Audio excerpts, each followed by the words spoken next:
Welcome back to Personalist Manifestos.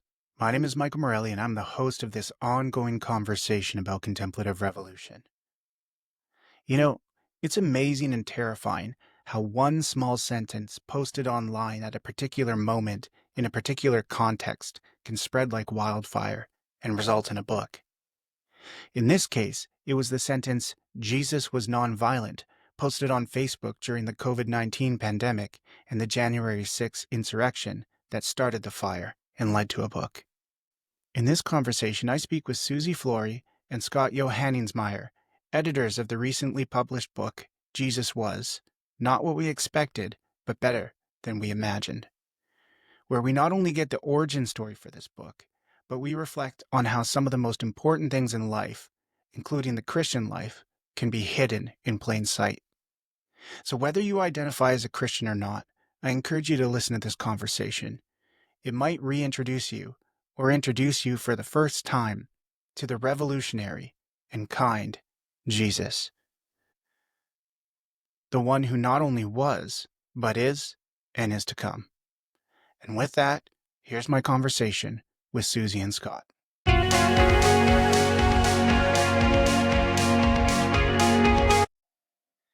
Well, hello, Susy and Scott. How is it going today?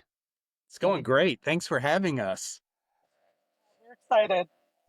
Yeah, well, first of all, people need to know that Susy and Scott are taking time out of their vacation time to have this conversation.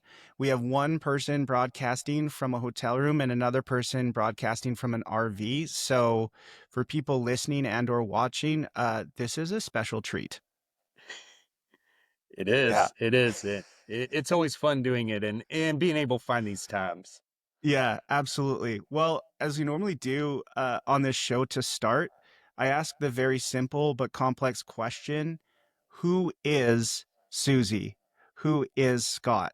So take as much time or as little time as you want to answer that question.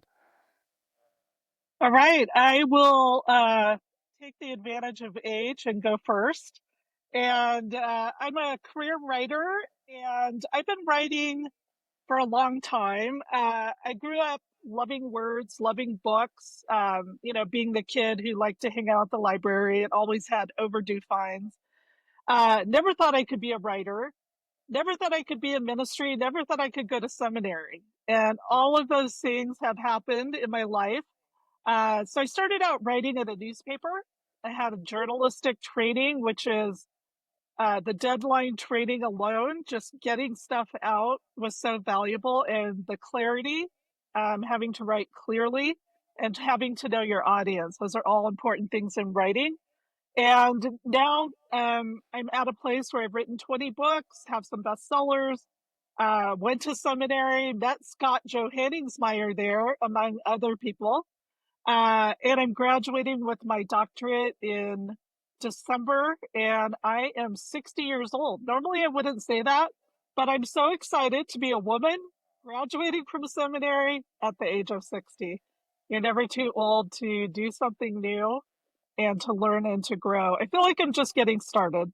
So that's a little about me. Oh, I fully affirm that. If wine and whiskey teach us anything, is that things get better with age. Typically. So I like let's not hide this light under a bushel. Let's just put it out there and celebrate it. I'm thrilled that this is happening for you, and it must feel great to be on the home stretch for your doctoral research, because that is a massive undertaking. Yeah, I just did my presentation last Friday. It's what they used to call a dissertation defense. Now it's called a summative presentation, but I had to take my whole dissertation and read it across in 25 minutes to an audience. And it was a moment. I feel like I'm still a little bit in shock and processing that. Yeah, it's surreal. Uh, some final sort of projects you have to do a public presentation. For me, it was just me having a conversation with a professor at the school I was doing my research at, and then an external examiner, and we just talked for like over 2 hours in a room. And on the one hand, it was such a culmination of the process, but on the other hand, it was so surreal and anticlimactic. It was like, this is it? Like all of this work and like blood, sweat, tears, and agony, and it's just me talking with two guys in a room, and then when I'm done, I just go sit outside while they decide what my fate is. Like it was really strange. It turned out great, but and it was a great, defense or viva as they call it in the UK. But yeah, it's surreal. And then I walked home and I was like, "Where's the parade? I feel like I need a parade here." But I didn't get a parade. Although we did, go out for dinner to celebrate. Yeah. Scott, what about you? What do people need to know about Scott? So I am the opposite of Susie. I am not a professional writer. Well, I guess now I am, and Susie keeps pushing me that way. But I am a small church pastor in Southern Indiana, as in a very small church. Susie calls me the cornfield pastor because I always make the joke that my church, to find it, you have to get lost. And it's a church inside a cornfield, inside a cornfield, inside a cornfield. So it is a blast. I actually have a music background. So growing up, I got into music a lot. I play all the woodwind instruments. My primary one is saxophone. Went to school for music, ended up getting my undergrad in music technology. And then it was like this weird, like within a couple months, everything just came together. As I graduated from college, then our church our youth minister moved on. We needed a new youth minister, and I'd been volunteering in the youth ministry. And so I became a youth minister for over 8 years there. And then I felt a calling to be a pastor.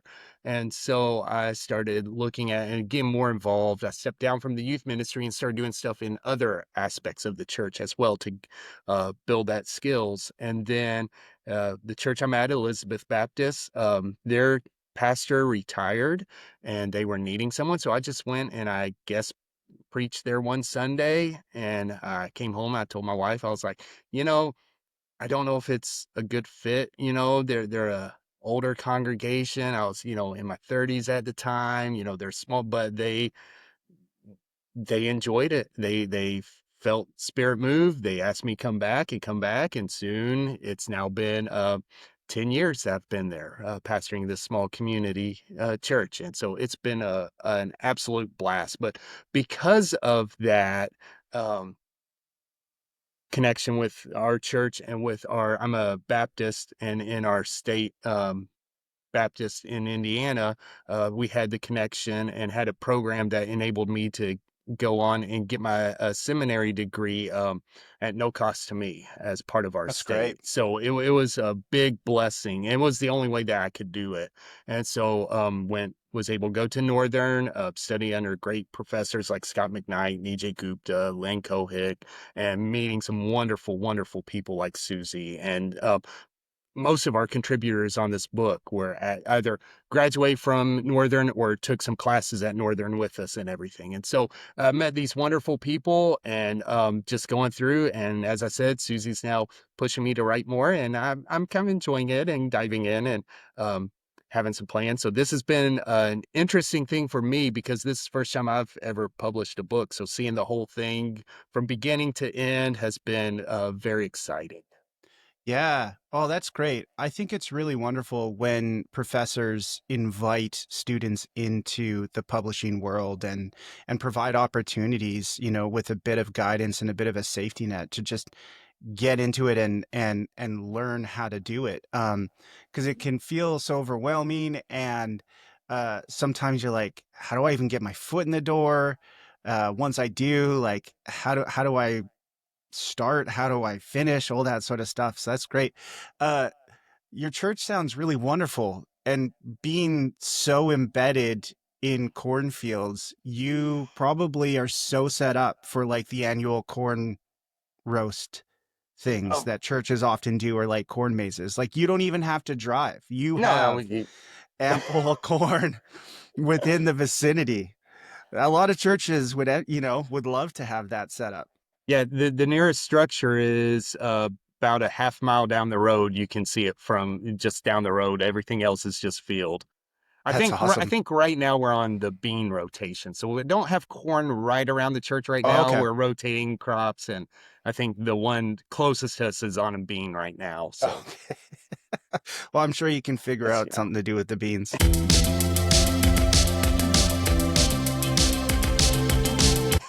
Okay, so we're talking about the book Jesus Was, and it has a really interesting origin story. So could you share about the origin story of this book, where it originated, and how it grew from uh, a a Twitter? It was Twitter, right?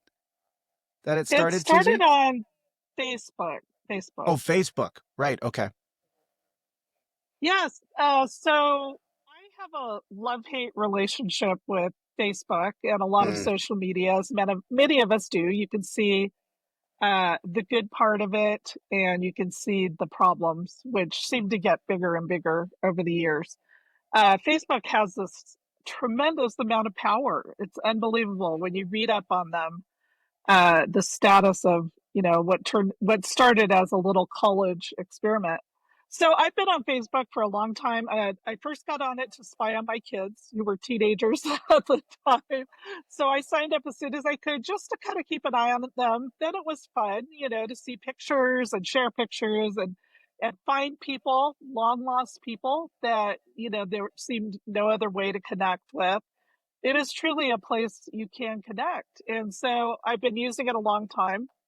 And there were there was so much contentious conversation that began to really heat up on Facebook during the pandemic. It just seemed to be a time of chaos in so many ways. I think, we're all still trying to figure out exactly what happened in American culture at that time. And the political situation seemed to be wrapped up in the health situation. And then somehow mm, Christianity was wrapped up in all of this. It's just so complicated. And so there was an event that happened on January 6th that people are still arguing about at the White House, at the Capitol. Not at the White House, at the Capitol. It was very violent. So all of us, it reminds me of 9/11. We were all glued to our TVs, our devices, watching what is going on at the Capitol. I was just as upset as everyone else. I wasn't sure what was going on. And I wanted to post something. I don't really know why, because I'm not super political. I'm not a person who's on there arguing about politics. I don't evangelize on, social media. I generally just use it to kind of let people know what I'm up to and see what other people are up to. But I wanted to write something. What I was seeing were these long, um, angry, I can't call them anything but rants on Facebook that we're not accomplishing anything, but we're just fanning fires and everyone upset. And so I was on there because you're kind of trying to keep up with the news. Some of us are now sort of getting news from social media as well, just to see what's going on from that viewpoint. And so I just wanted to write something. The only thing I could think of was to write something about Jesus. And I just came up with 3 words: Jesus was nonviolent. And I think I wrote that a day or two after these events. And I just put it out there. It was the only thing I could think of to say. And it became a conversation almost instantly. People were posting, they were agreeing, they were talking about it, they were asking questions.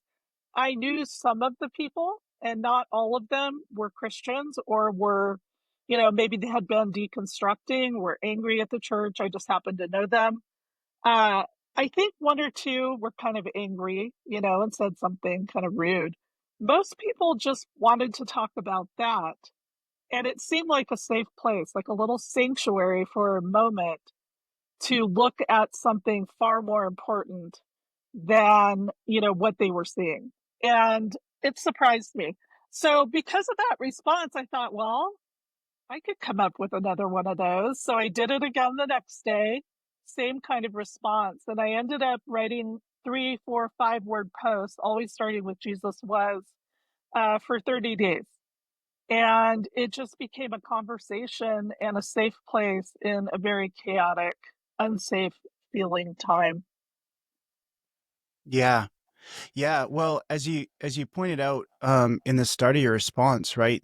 So much is being wrapped into Christianity in North America, for better for worse. And when these moments happen, it's kind of I had one person on the show, Jared Stacy, who said those aren't those are moments of revelation, actually, like about where people stand, and they can be really disconcerting. They can be very emotional, um, and clarifying in terms of, wow, okay, this is where a lot of people are. This is where I am. How do I fit among that? And then, you know, you're responsive to say, what are we doing here as Christians who maybe have wrapped things into our religious culture that actually aren't reflective of the Christ that we claim to follow. And so those moments of just epiphany to say, wow, if there are people who are involved in this insurrection, um, who identify as Christian, there are people who are doing prayer walks around it the day before, people who have the signs and singing, Revelation song and so forth. Um, how does that square with the actual visions and accounts of Jesus that we get in scripture? And it's encouraging that most of the responses were like affirming and encouraging from both Christians and non-Christians, because one of the questions I had is like, wow, did how much pushback did you get? How many sort of, well, what about this text, or what about this text? Or the classic move, I think, is when the New Testament doesn't give us the ethic we want. Sometimes we go to the Old Testament, right? Because that's where some of the more violent things happen, and walls are built and that sort of thing. But yeah, I appreciate the the clarifying moment that you describe there, and how it led to just a simple Christological response that took off in a very meaningful way. So at what point did you say, or somebody say, we could turn this into a book, and at what point did Scott jump in on that project, Yeah, going it, from these posts to what we have now, which is a full book on this? Well, Susie being a professional writer, on every post, somebody said, "Please make this a book." But, that's who she is. But, it was funny 'cause I remember seeing that first post and reading all the other posts, and about that same time, I was, beginning of the year, so I was transitioning from, the first couple, beginning a new year sermons, and then I needed something lead up to Easter, and I was trying to figure out what I wanted to do, so I was seeing all these, so I contacted Susie and I was like, "Hey, I'm loving these posts and the focus on Jesus. I'm thinking about making this my sermon series leading up to Easter. What do you think?" She's like, "Absolutely, do that. Keep in touch. Let me know how your church responds." And so we just start messaging each other back and forth with ideas. And I'd be like, "Hey, I did this. I did Jesus was humble today, or whatever it was. And here's how my church responded. Here's the text I preached on, and all this stuff." And we just started this conversation. Sometimes I'd come up with ideas for Jesus was statements and send it to her. Be like, "Hey, I think I'm going to do this one." And sure enough, the next day, that would be her Jesus was statement. We just went through this back and forth going through there and again, what really impressed me with it, what was most of the comments were positive, and people having questions, and people curious, wanting to find out more, because at that time, even much like today, we're struggling wrapping our mind around how do we justify everything that we see with the Jesus that we know and we've heard about. How do we go in? And it started a lot of good conversations. And so even doing that sermon series with my church leading up to Easter, people were asking me these questions. They're like, "Man, I never thought about that." And diving into this characteristic about Jesus, or this thing that he did, or the way he acted towards people. And so it really started going from there, and kind of took off a life of its own. Some of Susie's other friends were sending her messages saying, "Hey, I'm making these our church's signs." And so we have pictures of church, I think in Chicago, that on their sign said Jesus was, and each week they had a new Jesus was statement on there and everything. And so just getting feedback like that. And so it kind of became, I don't know, a month or so after Susie wrapped up and I was wrapping up my Easter series with it. Susie finally sent me a message. She's like, "Hey, do you want to make this a book?" And I was like, "Absolutely." And so we kind of got together, had several meetings where we talked about, okay, well, what would this look like as a book? Because there's a lot of directions we could go. And Susie's main style of writing is memoir, looking at people's actions and their life and doing all that. So we decided to really go with a personal look, reflective of our own selves, how we look at it, how we approach these different topics, look at them, think about them, and then examine who was the Jesus of the gospel. And Yeah. it kind of went from there.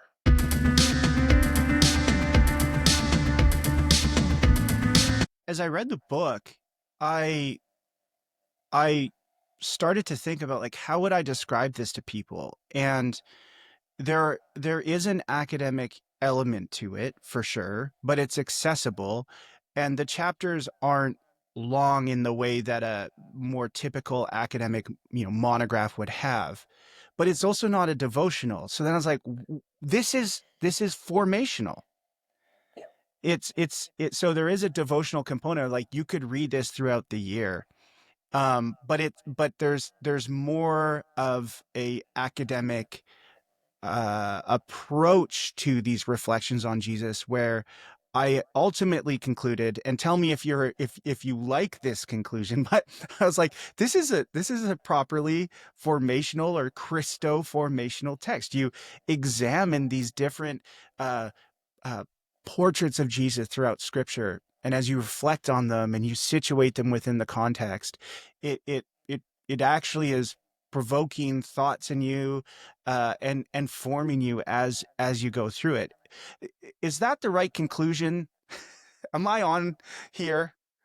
I think so, and I think Susie would agree with that also. That's a very good description. We always like using the term amongst ourselves. It's a mosaic of Jesus that helps shape our thoughts, and it really does form. And that's something that our main teacher, Scott McKnight, really encouraged us, was how to take that academic element and write more, approachable, and so that it makes an impact and shapes us.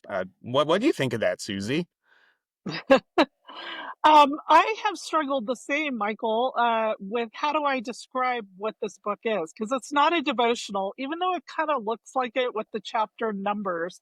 One hint we had as to kind of what you're arguing here is when it was going through the editing process, they put two theological editors on it, two different ones. And we had come in and they had acquired the book as a general audience, general readers. And when they put the first theological editor on it, we went, oh boy, okay, here we go. And then there was a second one who reviewed everything. And we had to dialogue with both and defend some of the chapters to both.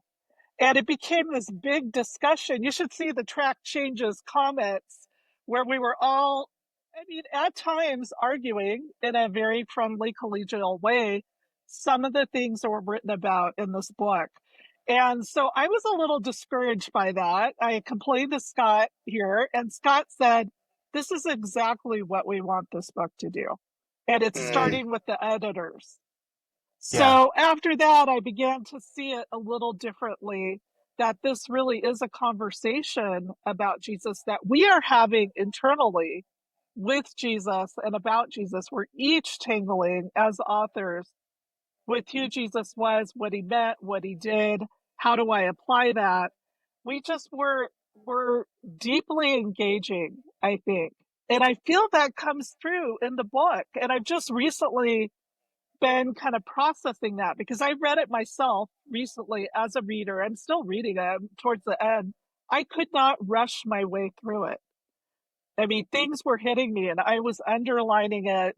Even though I know these chapters and I know these people, it was hitting me differently as a reader. Yeah. Well, as somebody who is in the academic world, but also involved in the local church, I mean, I used to be in local church ministry. I experience similar tensions when I think about publishing, where I ask myself, like, who am I writing to, and how do I want to write? And at times the publishing world's like they kind of seem like echo chambers in the way that social media can be echo chambers. So you have like popular, people call them popular level books, for the average Christian or average pastor. And then you have the academic publishing, and it's over here, and it's for the academics, and it's the more esoteric technical stuff. And like those don't always meet.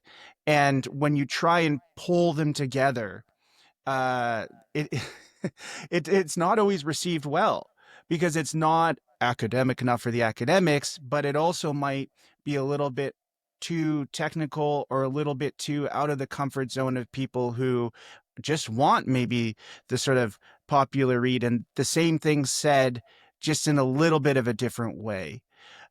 So I've been there. It's a live one, and I'll avoid complaining actually about the state of the publishing industry. But I'm glad that you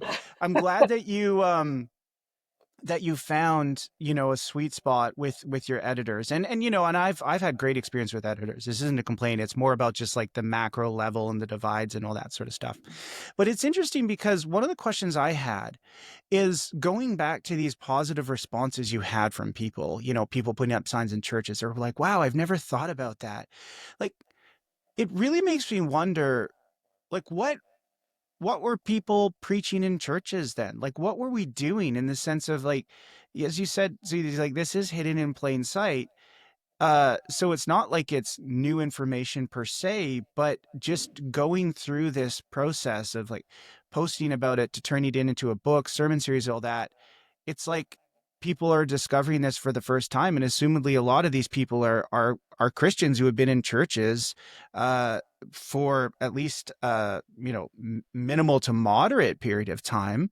So what do you make of this disconnect of like everybody is really positive about these things about Jesus, like Jesus being nonviolent, and yet when we look on social media, we have conversations, it seems like uh that's been lost in translation, or there's a different type of Christianity that's being lived out. What do you make of that?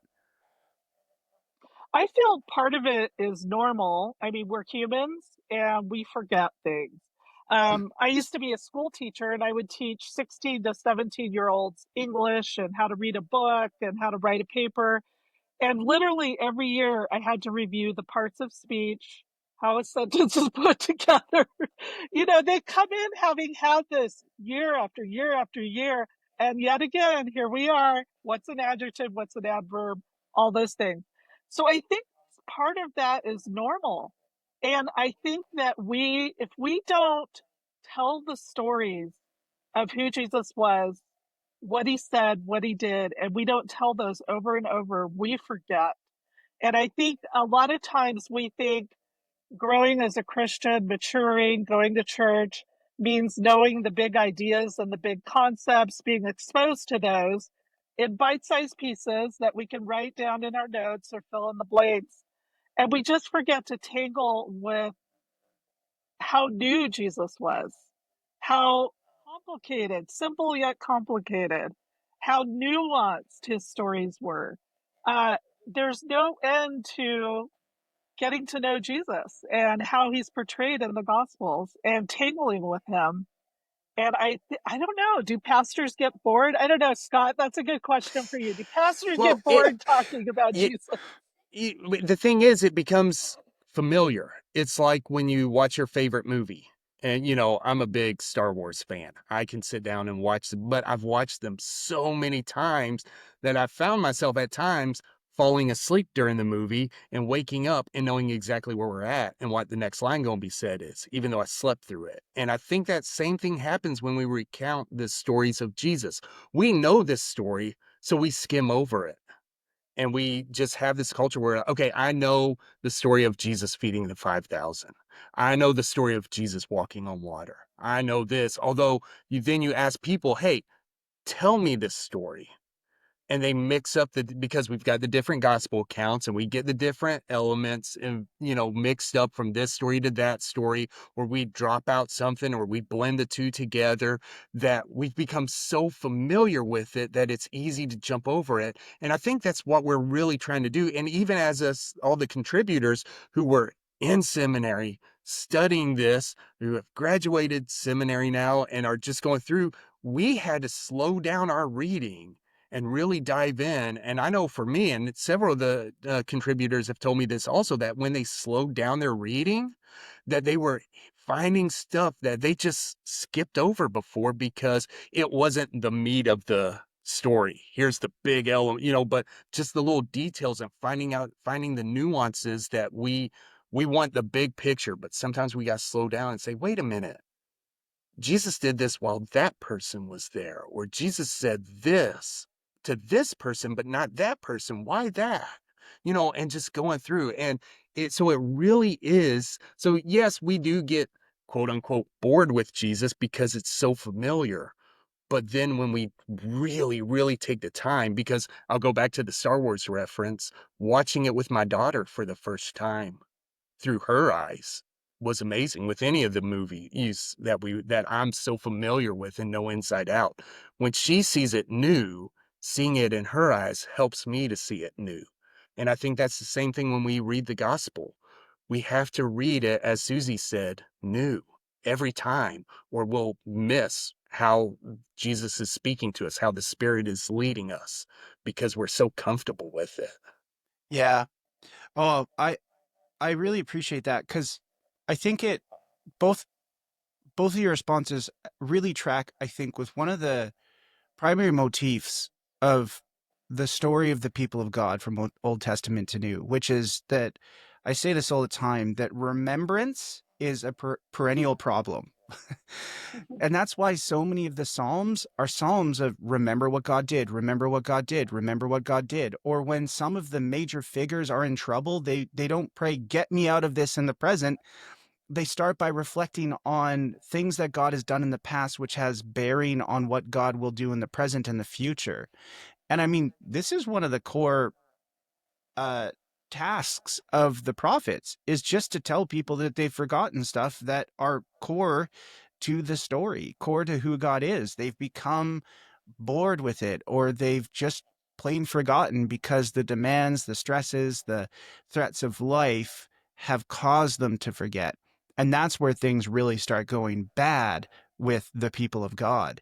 And of course, Jesus shows up and is constantly reminding people, like, haven't you read, or you've heard it said, but I'm saying to you, or seriously, you're the one who's teaching the people these things? You should know better, right?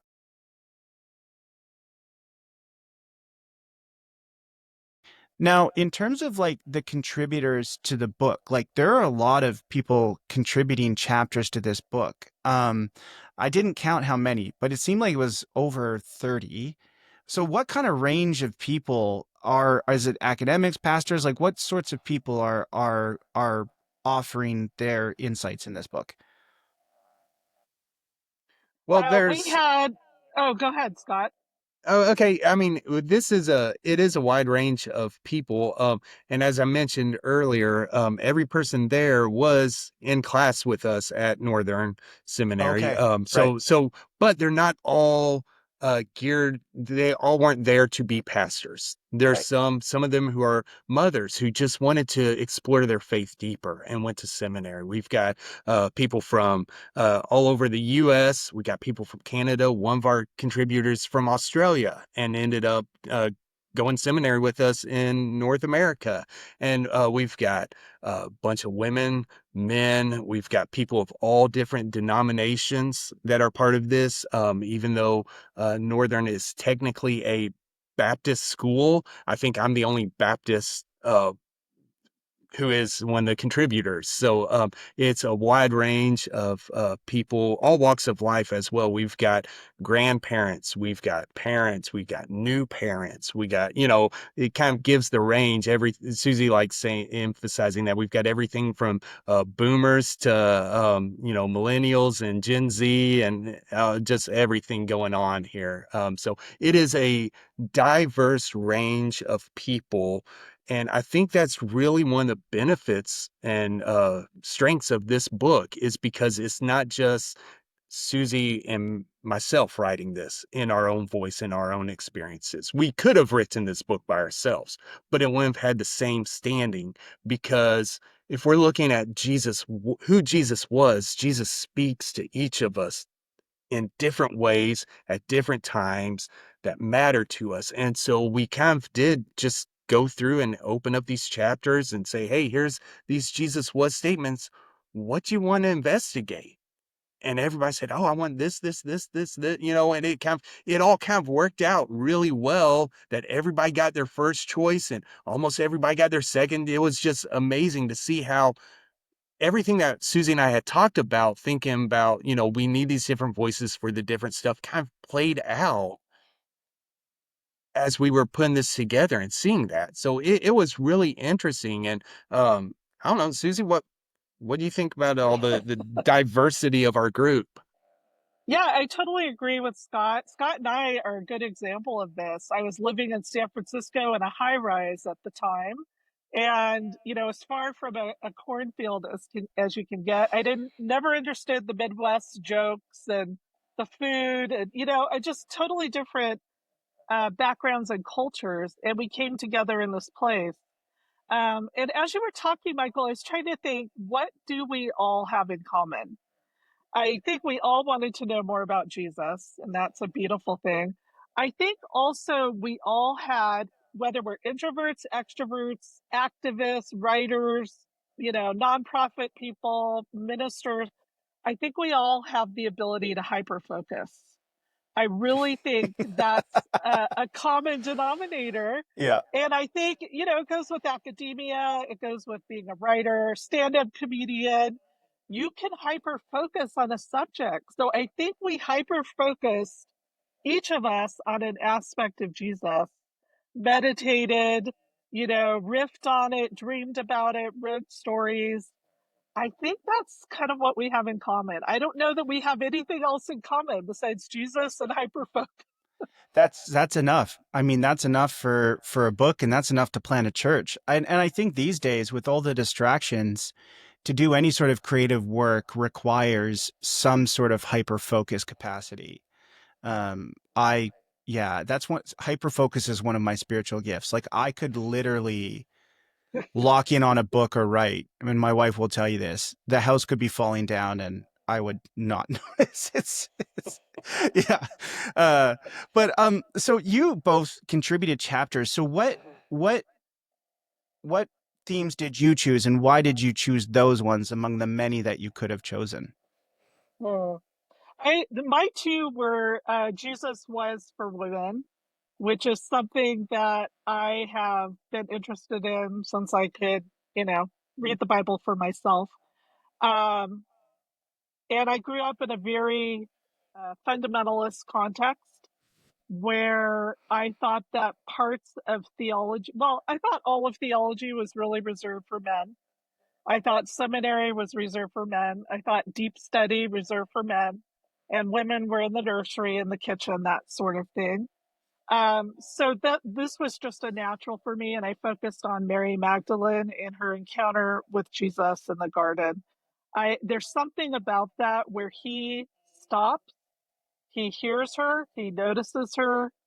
He could have been about his business. He had lots of things to do, and he spent that time with her. And you could tell just how John tells that story, that there is a relationship there, a deep friendship, a deep savior, and saved relationship, a healer and healed relationship, and a teacher and student. Really, I mean, there's just so much there in that story. So I told that story.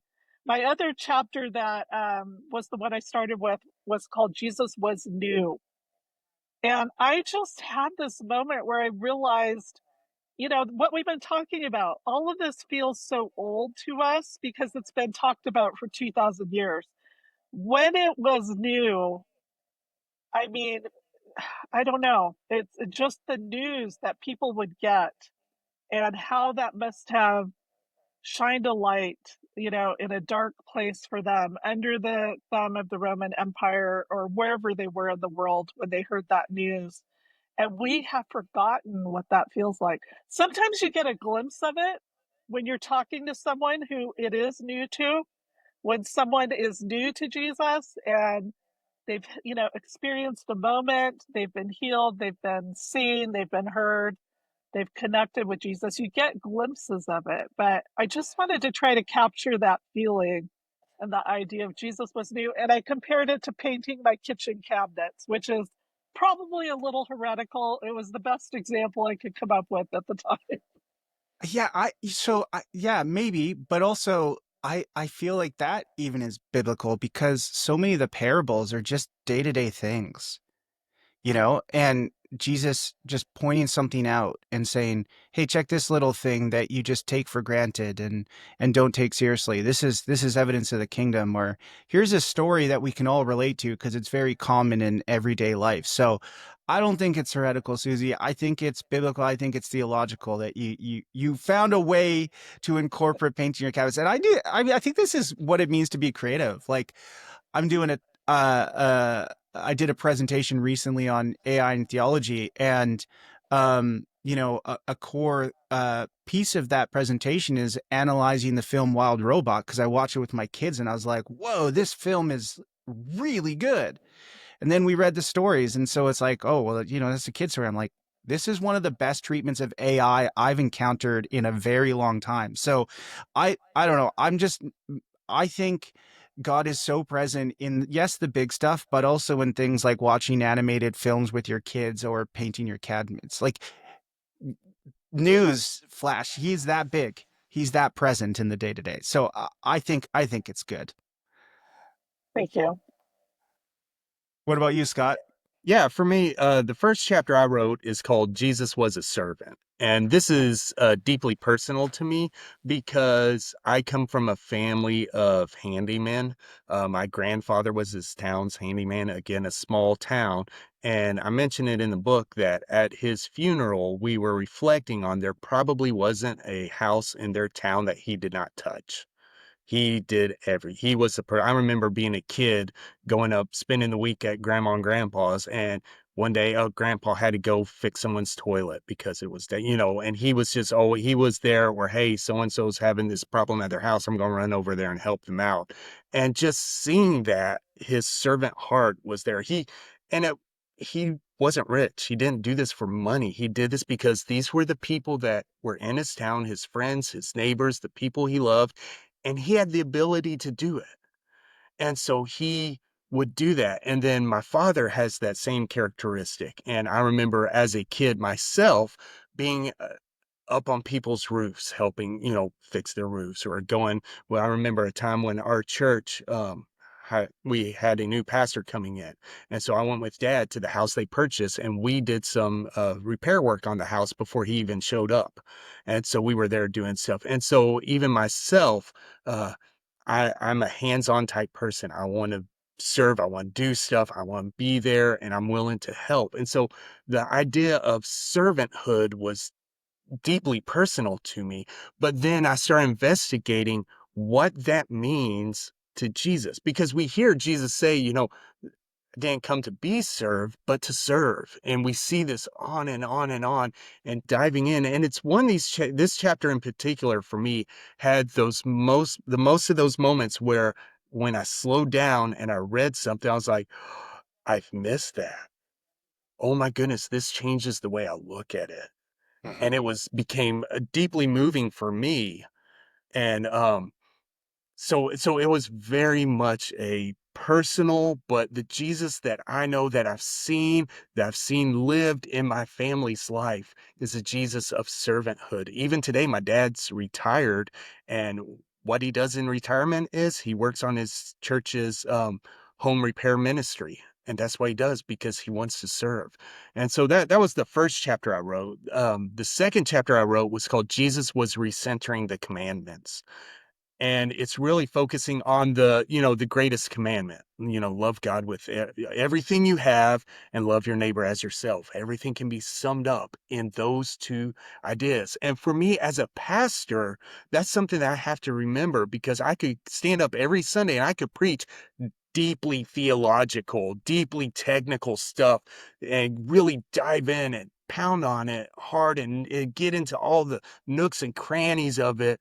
But I have to remember that my congregation, as a pastor, it's my responsibility to help them see and understand Jesus, who he was, and who we are called to be. And the best way to do that is to take all the complexity and simplify it and say, we need to dive into how do we love God? How do we love others? And everything that we have needs to filter into those.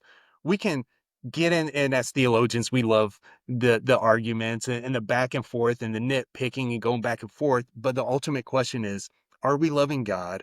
Are we loving Jesus? Are we loving our neighbors? Are we Yeah. loving the people that we see every day? Because if we can't answer yes to those questions, then we're missing the whole point. And Jesus is reminding us, hey, you want to get into all the big stuff? Well, let's look at the most important thing.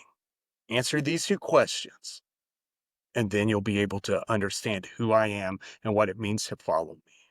And so Yeah. those were the chapters. And, again, even in that one, as I was going through, I was like, oh, yeah, this is just amazing, just slowing down and really absorbing that. Oh man, even just hearing you say that as a follow-up to Sue's response, like I just feel a little bit of that warmth or that fire. Because the response of the guy who asked Jesus that question is, well, who's my neighbor? Which is the technical question, right? Well, let's get into the nitty-gritty, and it's not because he wants to really get in the nitty-gritty, but you realize it's like, well, he maybe wants to evade responsibility to loving the neighbor that he hates. And so this is the radicality and the newness and the recentering that Jesus brings. So yes, in the big stuff, but also like you're talking about in terms of service, the smaller things. And this is what I've realized, that the things that I think are most important actually probably are not, compared to the smaller things that not a lot of people see, and maybe nobody will see except me and God, doing this, right? Like doing that little thing, right? Just, noticing that something needs to be fixed and doing it for somebody, right? Or showing up for the new person in town, or helping out that person that bothers you, or, man, oh, those dishes are piling up at work, but I got so much work to do. Should I do it? Maybe I do. Should I do it? Why should I do it? Why don't they do it? Maybe I just put up a passive aggressive sign, right? But it's like, no. How is the Spirit putting these things in my midst? Not just so that like I can do a good thing and check a box, but this is actually the Spirit present in me and Jesus working in me to form me into the type of person that is like my Savior, who does the exact Mhm. same thing, cleans feet, right? Like, right, washes the dish, like, so yeah, I think that's beautiful, and I appreciate you sharing that more personal example of people in your life who modeled that.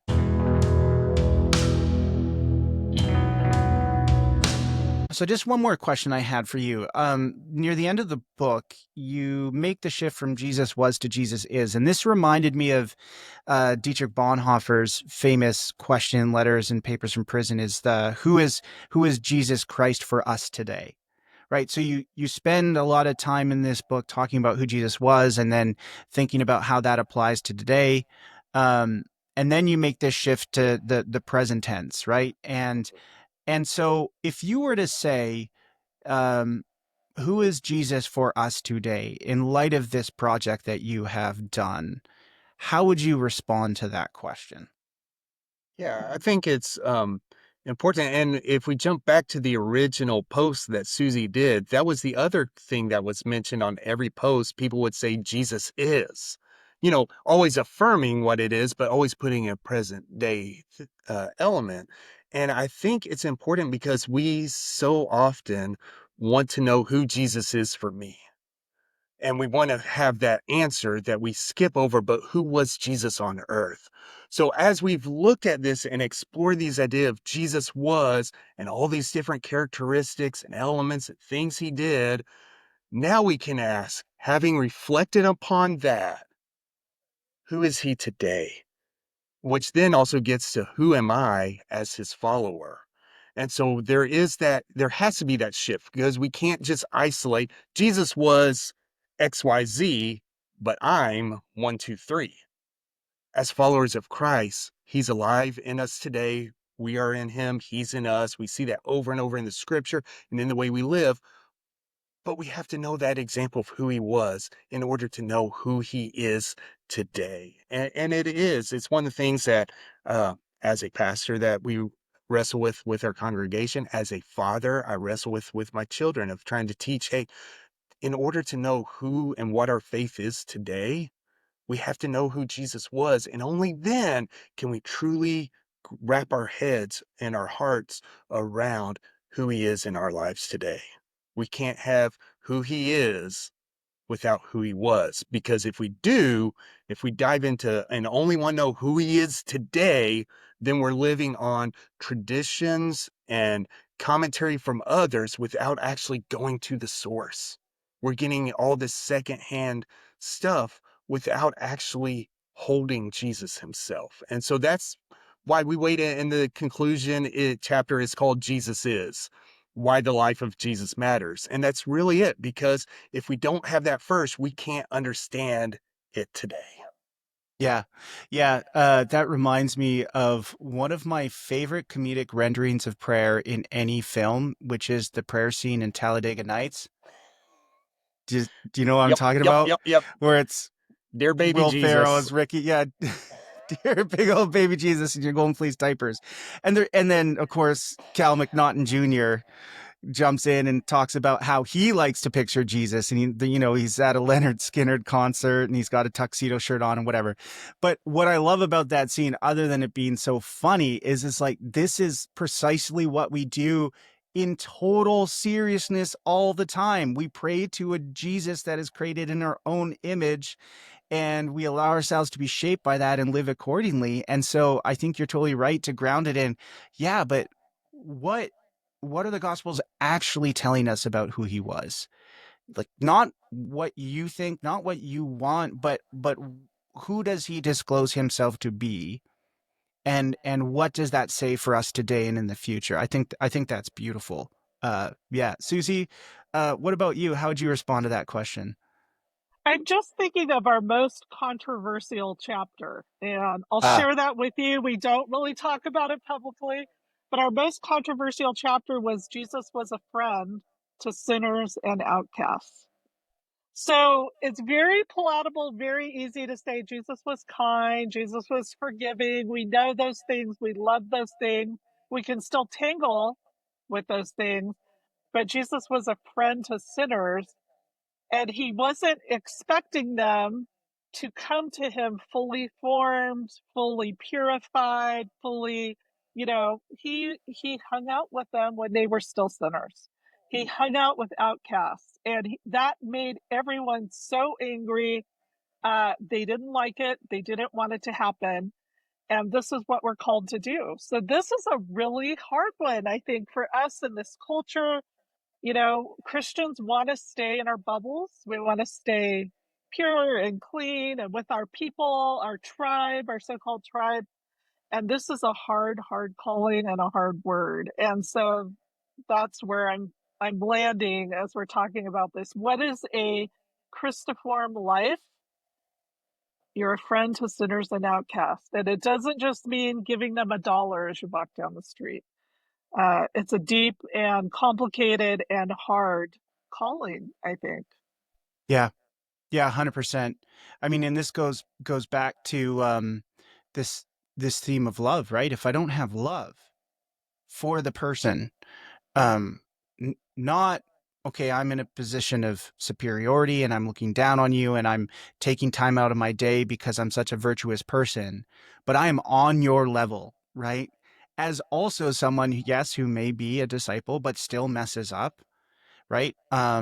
Never forget that. But I'm meeting you at equal footing, because the love that I've received is a love that is extended to you. And this, I think, is the power of Jesus eating with those people, like the significance of eating at Mhm. the time, but even the significance of eating today. Like everything changes when you have meals with people.